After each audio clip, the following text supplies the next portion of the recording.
Assalamualaikum warahmatullahi wabarakatuh. Teman-teman, inilah rahasia para introvert leader mampu menguasai industri di dunia. Sebagaimana kita sudah ketahuin, kalau misalkan seorang leader itu biasanya memiliki kecakapan dalam mengolah kata-kata menjadi sebuah motivasi yang bisa mendorong tim. Dan sudah identik jika seorang leader itu memiliki kemampuan intrapersonal yang kuat yang membuatnya diikuti oleh bawahannya dan dipatuhi oleh bawahannya.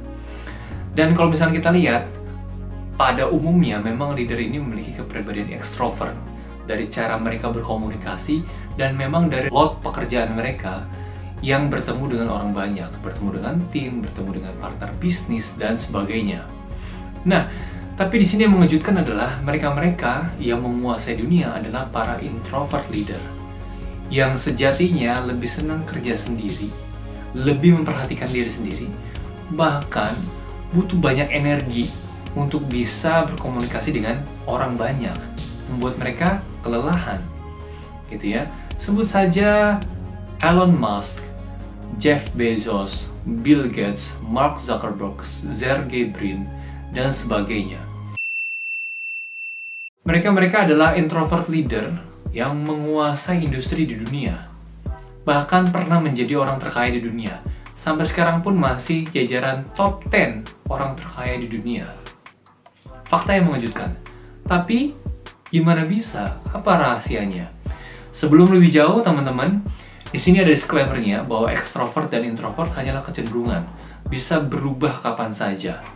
Itu yang pertama. Yang kedua, ekstrovert dan introvert bukan merupakan kunci kesuksesan.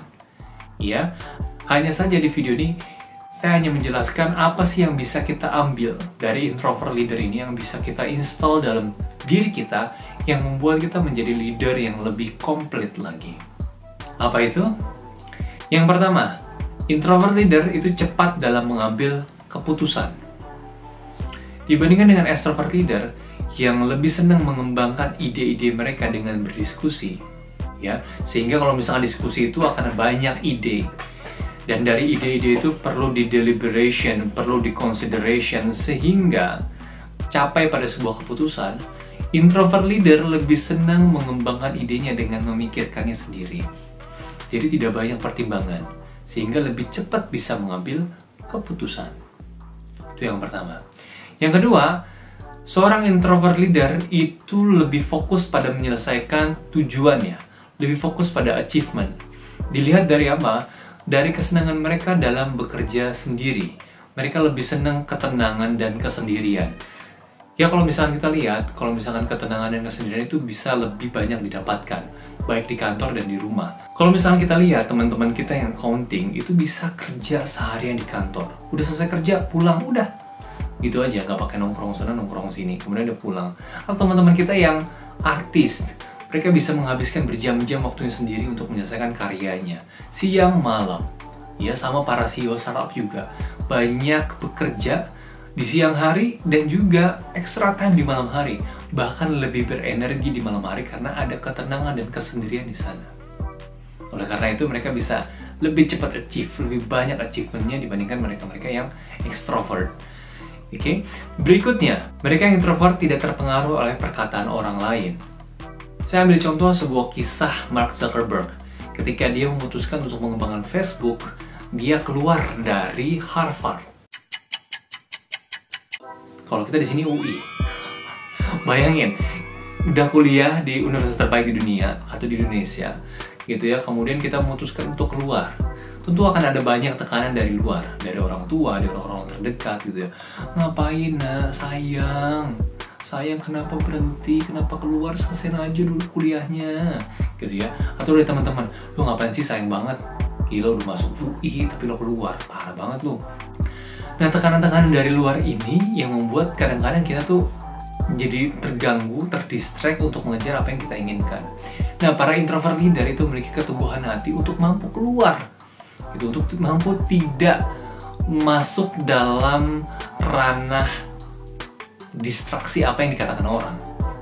Ya, kalau misalnya kita lihat ya, Mark Zuckerberg ujung-ujungnya pergi juga ke Amerika Serikat untuk mengembangkan Facebooknya, sehingga akhirnya mereka atau Mark Zuckerberg bisa menyelesaikan Facebook yang akhirnya ya mendunia. Dan ini bisa kita ambil kesimpulan bahwa mereka yang introvert tidak mengambil atau tidak mendengar kata-kata orang lain atau orang lain. Yang berikutnya, fokus pada self-development. Ya, para introvert leader atau orang-orang introvert itu lebih fokus pada dirinya sendiri. Apa yang terjadi dalam dirinya.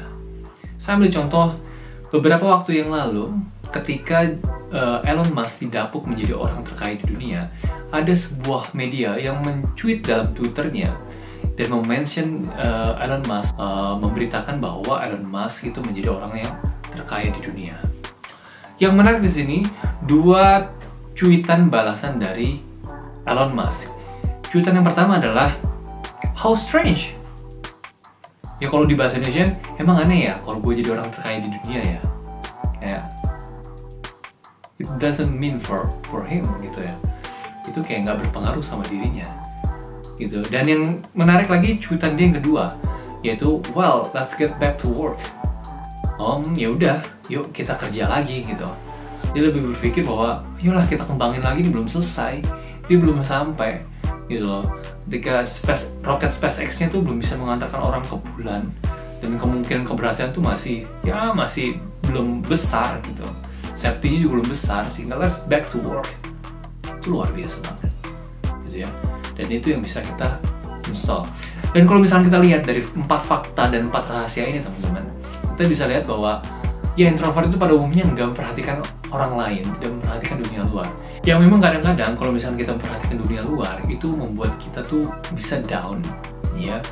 Yang kedua, membuat kita tuh kehabisan waktu karena kita kebanyakan melihat orang lain. Yang ketiga, bisa membuat kita tuh tidak fokus atau labil. Si A buat A, kita mau A. Si B buat B, kita mau B. Gitu ya. Yang terakhir, ya kita bisa nggak fokus pada achievement diri. Kita fokus melihat achievement orang lain. Si Anu udah ini, si Anu udah ini, stalking Instagram. Kemudian ngerasa geremet, gerendeng sendiri, kemudian buat jadi down. Dan ini membuat kita jauh dari cita-cita yang kita inginkan. Tapi teman-teman, di sini ada hal-hal positifnya. Bahwa kalau misalnya kita lihat, mereka-mereka yang Elon Musk, kemudian Jeff Bezos, dan sebagainya ini, mereka sekarang memiliki kemampuan interpersonal yang luar biasa. Dan saya yakin banget mereka belajar untuk itu. Mereka berusaha untuk itu, untuk melengkapi apa yang kurang dari dalam dirinya. Dan kita, dan saya juga pribadi seorang yang extrovert, juga bisa mulai belajar gitu ya, untuk menjadi lebih komplit lagi menjadi seorang leader.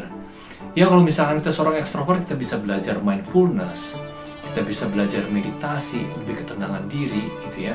Kita lebih belajar memanajemen waktu, mengelola energi dan sebagainya, yang bisa membuat kita tuh lebih fokus pada achievement, yang bisa membuat kita tuh lebih komplit lagi menjadi seorang leader. Dan ini bisa kita pelajari teman-teman ya. So, saya menghimbau pada teman-teman semua, yuk kita sama-sama belajar menjadi leader yang lebih komplit lagi. Dan dari sini, saya bisa menemani bersama teman-teman semua belajar menjadi seorang leader yang lebih komplit lagi. Menjadi CEO yang lebih komplit lagi. Yang bisa mengembangkan perusahaan menjadi perusahaan yang bisa menguasai industri di dunia. That's all guys, semoga bisa bermanfaat. Ya, dan kalau misalnya bermanfaat, jangan lupa like, subscribe, dan share teman-teman kamu semua supaya kita bisa sukses bersama-sama dan bisa membangun Indonesia lebih hebat lagi. Sekian, mohon maaf jika ada kesalahan dan kekurangan. Alhamdulillahirrahmanirrahim. Sampai jumpa. Assalamualaikum warahmatullahi wabarakatuh.